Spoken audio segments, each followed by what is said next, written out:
Hello students. तो भाई लोगों, जेई मेन वाले क्वेश्चन चल रहे थे इलेक्ट्रोमैग्नेटिक वेव्स के। चलो उनको आगे बढ़ाते हैं। क्वेश्चन नंबर 16 पे पहुंच चुके हैं हम। 2023 के आए हुए क्वेश्चन हैं। देखो जरा इसमें क्या कहा है इन्होंने, समझते हैं। इन्होंने बोला all electromagnetic wave is transporting energy in the negative Z direction. Electromagnetic waves है और उनकी जो एनर्जी ट्रांसपोर्ट चल रही है, मतलब वेव चल रही है जिधर, देखो जैसे वेव ऐसे चलती है आगे की तरफ जा रही है, तो उसकी एनर्जी भी इसी तरफ जा रही है। तो वेव के चलने की डायरेक्शन इन्होंने क्या दे दी, नेगेटिव जेड डायरेक्शन। तो ये है वेव के चलने की direction, direction of wave transporting. तो वो है नेगेटिव जेड डायरेक्शन, मतलब माइनस का के कैप। जेड की डायरेक्शन के कैप होती है, नेगेटिव जेड डायरेक्शन तो minus K cap. At a certain point, उसी पॉइंट पर, at a certain point and certain time the direction of electric field of wave is along positive Y direction.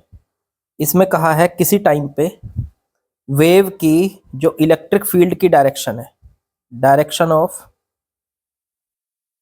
Electric field, वो क्या है, plus Y direction, positive Y तो मतलब plus का J cap.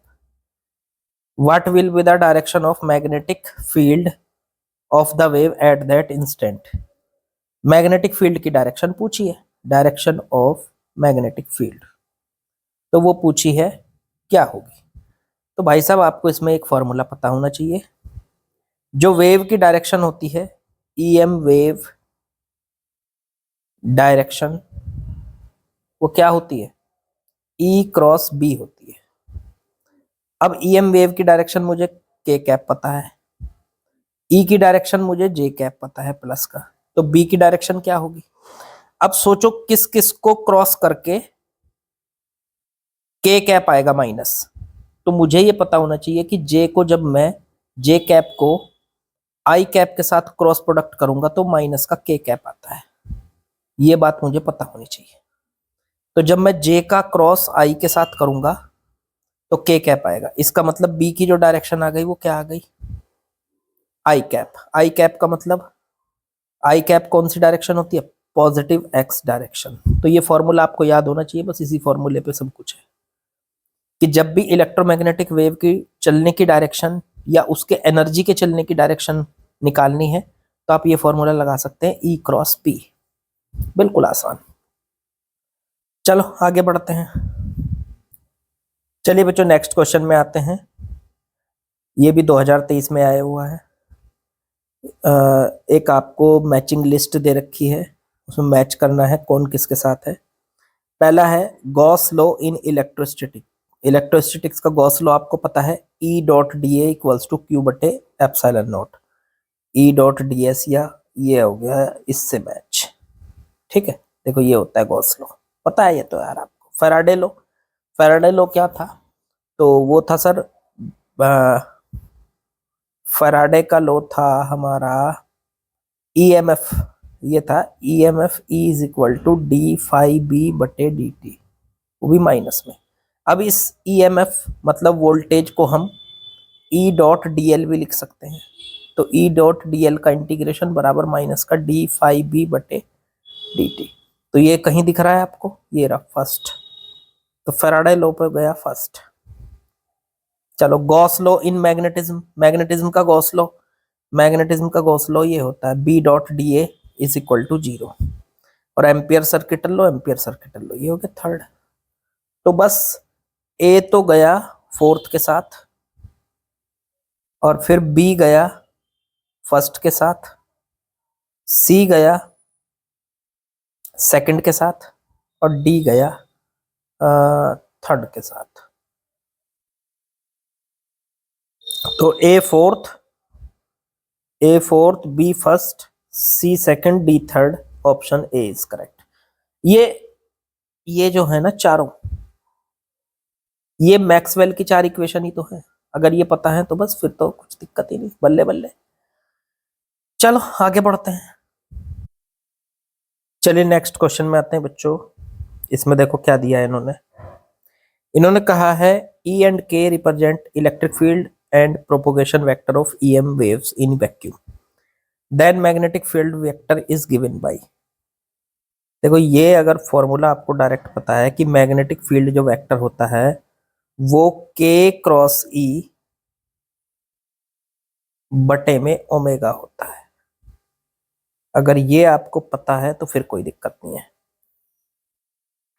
फिर तो आप इसको डायरेक्टली कर सकते हो। मैग्नेटिक फील्ड जो वेक्टर है ये तो डायरेक्ट फॉर्मूला ही दे दिया आपको, P बराबर K क्रॉस E। K है आपका इलेक्ट्रोमैग्नेटिक वेव का प्रोपोगेशन वेक्टर, E है इलेक्ट्रिक फील्ड का वेक्टर। दोनों का क्रॉस करेंगे, ओमेगा से डिवाइड करेंगे तो मैग्नेटिक फील्ड आपका वेक्टर आ जाएगा। ठीक, तो ऑप्शन इस हिसाब से तो ए बैठ गया बस आपका। आसान है ये भी। चलिए नेक्स्ट क्वेश्चन नंबर 19 में आते हैं। इसमें क्या कहा है इन्होंने, electric field and magnetic field component of an electromagnetic wave going through vacuum is described by. ये जो इक्वेशन दे रखी है ये इलेक्ट्रोमैग्नेटिक वेव्स की इक्वेशन दे रखी है। ठीक है, अब आपसे पूछा the correct relation between E not and B not is given by. ये चार ऑप्शन दिए हैं, इनमें से चॉइस करके आपको बताना है कि कौन सा रिलेशन करेक्ट है। चलो आपको एक बात याद दिलाते हैं। एक बात बताओ, अगर आपको याद हो ई नॉट बटे बी नॉट ये होती थी वेलोसिटी ऑफ वेव, मतलब c के बराबर, और c क्या होती थी, velocity of EM wave, EM wave की वेलोसिटी। अब c कैसे निकालते थे वो भी आपको याद दिलाते हैं, मतलब इसकी वेलोसिटी कैसे निकालते थे, वेव की वेलोसिटी। कोई जरूरी नहीं ये c हो, अगर ये किसी मीडियम में चल रही होगी तो c की जगह ये v भी लिखी हो सकती है। तो आप ऐसे याद कर सकते हो कि किसी भी वेव की जो वेलोसिटी होती है वो ई नॉट बटे बी नॉट होती है, ये होती है ई नॉट बटे बी नॉट। ठीक है, अब ये v भी हो सकती है, वो मैंने बताई दिया आपको। अब एक बात बताओ, v का फॉर्मूला क्या होता था, वेव की जब वेलोसिटी निकालते थे तो निकालते कैसे थे। तो वेव की वेलोसिटी निकालने के लिए आप एक फॉर्मूला यूज करते थे, v बराबर ओमेगा बटे के।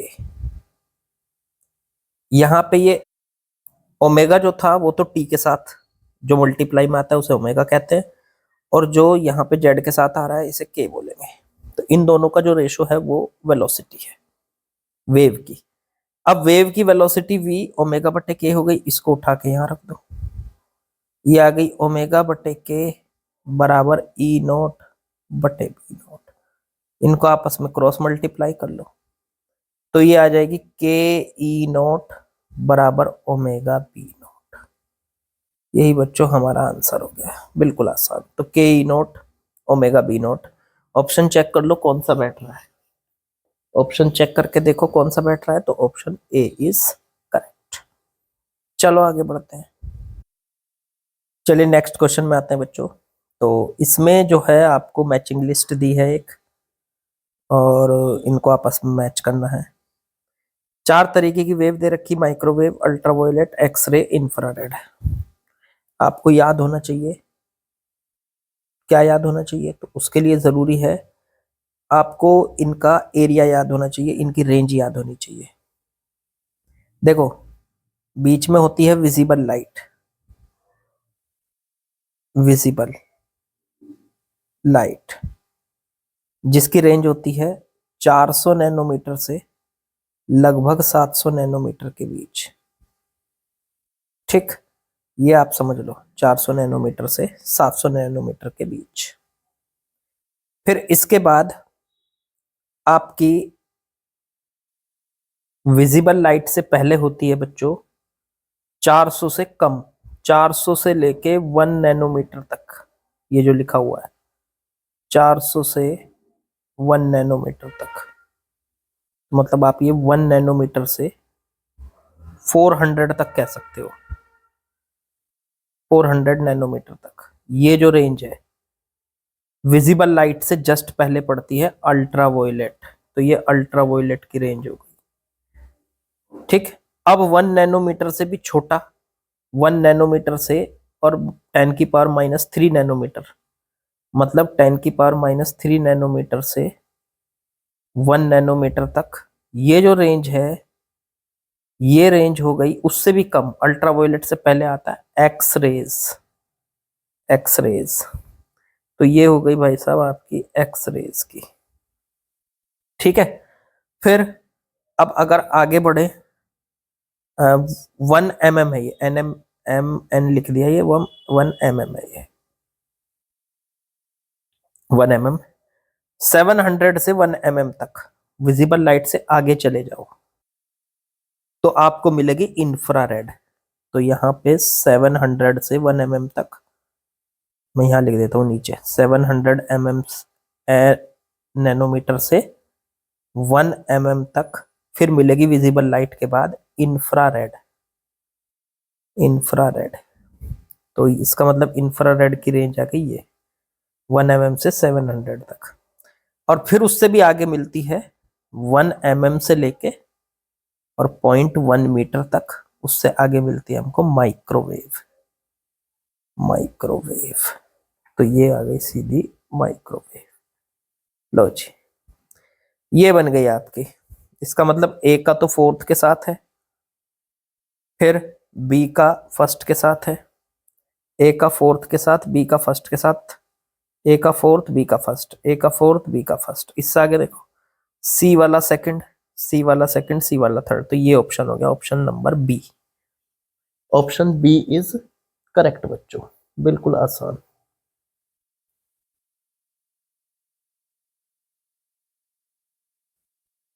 आज के सवाल बड़े आसान थे, बहुत जल्दी हमने इनको कर लिया, ठीक है ना। तो कुछ ज्यादा इनमें था नहीं, आसान सवाल। ये रेंज वाला जो है ये आपको याद होना चाहिए। फिर भी आप चाहो तो जैसे मैंने लिखा है इसको एक पेज पर लिखकर आप इसको याद कर लो। तो लाइक शेयर सब्सक्राइब कमेंट सब कुछ कर दिया करो, और कुछ ग्रोथ करो चैनल की। मैं आप लोगों के लिए मेहनत कर रहा हूँ, कुछ आप मेरे लिए मेहनत करो, तभी तो कुछ होगा, ठीक है। और लगे रहिए, प्रैक्टिस करते रहिए, प्रैक्टिस ही आपको परफेक्ट बनाएगी और आप ज़रूर से ज़रूर कामयाब होंगे, आप अपना सिलेक्शन जरूर लेंगे। I hope so. चलिए कल मिलते हैं।